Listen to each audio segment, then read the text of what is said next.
Bharuch civil હોસ્પિટલમાં ભરૂચ નગરપાલિકાના fire વિભાગના અધિકારીઓ દ્વારા ફાયર સેફટીની તપાસ હાથ ધરતા હોસ્પિટલના પાર્કિંગમાં આગ લાગી શકે તેવો જથ્થો, હોસ્પિટલનો બિનઉપયોગી બેડ, ગાદલા ગોદડા જોવા મળતા ફાયર વિભાગ દ્વારા તાત્કાલિક સિવિલ હોસ્પિટલને નોટિસ આપવામાં આવતા પાર્કિંગ ખાલી કરવાની કવાયત હાથ ધરવામાં આવી છે.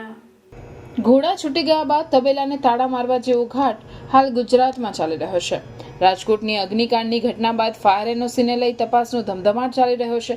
ત્યારે ભરૂચ સિવિલ હોસ્પિટલ જિલ્લાની સૌથી મોટી હોસ્પિટલ માનવામાં આવે છે અને આ હોસ્પિટલમાં કોઈ દુર્ઘટના ઘટે તો ફાયર સેફટીના સાધનો કેટલા કાર્યરત છે તે અંગેની ચકાસણી માટે ભરૂચ નગરપાલિકાના ફાયર ઓફિસર ચિરાગ ગઢવી પોતાની ટીમ સાથે સરપ્રાઇઝ ચેકિંગ અર્થે ગયા હતા, જ્યાં ફાયર સેફટીના સાધનો કાર્યરત કર્મચારીઓ સાથે હતા. પરંતુ ભરૂચ સિવિલ હોસ્પિટલના પાર્કિંગમાં સિવિલ હોસ્પિટલનો વેસ્ટેજ, મેડિકલ વેસ્ટ તથા હોસ્પિટલના બિનઉપયોગી બેડ, વહેલી તકે આગ લાગી શકે તેવા ગાદલા, ગોદડા, સ્પંચવાળા ગાદલાનો જથ્થો જોવા મળતા ફાયર ટીમ દ્વારા તાત્કાલિક પાર્કિંગ ખાલી કરવા માટે સૂચન આપી નોટિસ આપવામાં આવી હતી. સિવિલ હોસ્પિટલના પાર્કિંગમાં બિનઉપયોગી જથ્થો અને વહેલી તકે આગ લાગી શકે તેવો વેસ્ટેજ જથ્થો હોવાના કારણે તેને ખાલી કરવા માટે ફાયર ઓફિસરે સિવિલ હોસ્પિટલના સત્તાધીશોને નોટિસ આપતા હોસ્પિટલના એડમિનિસ્ટ્રેટર ડોક્ટર ગોપી મિખિયાએ પણ ફાયર ઓફિસરે જે ક્ષતિઓ કાઢી છે તેને દૂર કરવામાં આવશે અને પાર્કિંગને તાત્કાલિક ખાલી કરવામાં આવશે તેમ કહ્યું હતું. આ પ્રકારે સમયાંતરે ચેકિંગ કરવામાં આવે તે આવશ્યક છે, જેથી કોઈ મોટી હોનારત ના સર્જાય. મારું નામ ડૉક્ટર ગોપિકા મેખિયા છે. હું doctor Kiransinh Patel medical college and research institute Bharuch ખાતે ચીફ એડમિનિસ્ટ્રેટિવ ઓફિસરની ફરજ બજાવું છું.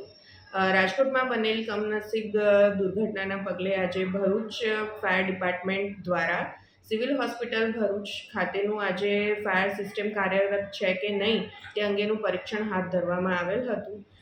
જે પરીક્ષણના અંતે એ જાણવા મળેલ છે કે અમારા ત્યાં ફાયરનું એનઓસી અત્યારે અમારી પાસે છે અને એના લગતા સ્ટાફની પણ અમારા ત્યાં નિમણૂક છે, જે સ્ટાફ અત્યારે સ્થળ પર હાજર પણ છે. અને ફાયર ઓફિસર દ્વારા અમને જે પણ તાકીદ કરવામાં આવી છે નાની મોટી, જેનો તાત્કાલિક ધોરણે અમે અત્યારે નિરાકરણ કરી રહ્યા છીએ.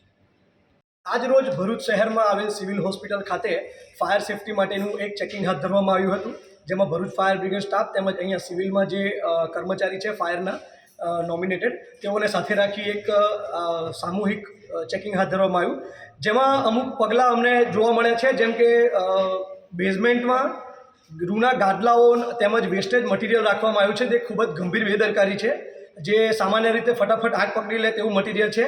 તો તાત્કાલિક તેઓને અમારા દ્વારા સૂચન કરવામાં આવશે કે આ તમામ સંપૂર્ણ વેસ્ટેજ મટીરિયલ અહીંયાથી હટાવવામાં આવે. જો આમ કરવામાં નહીં આવે તો નક્કર પગલાં ભરવામાં આવશે, તેમજ તેઓને હાલમાં નોટિસ પાઠવી કાર્યવાહી કરવામાં આવશે.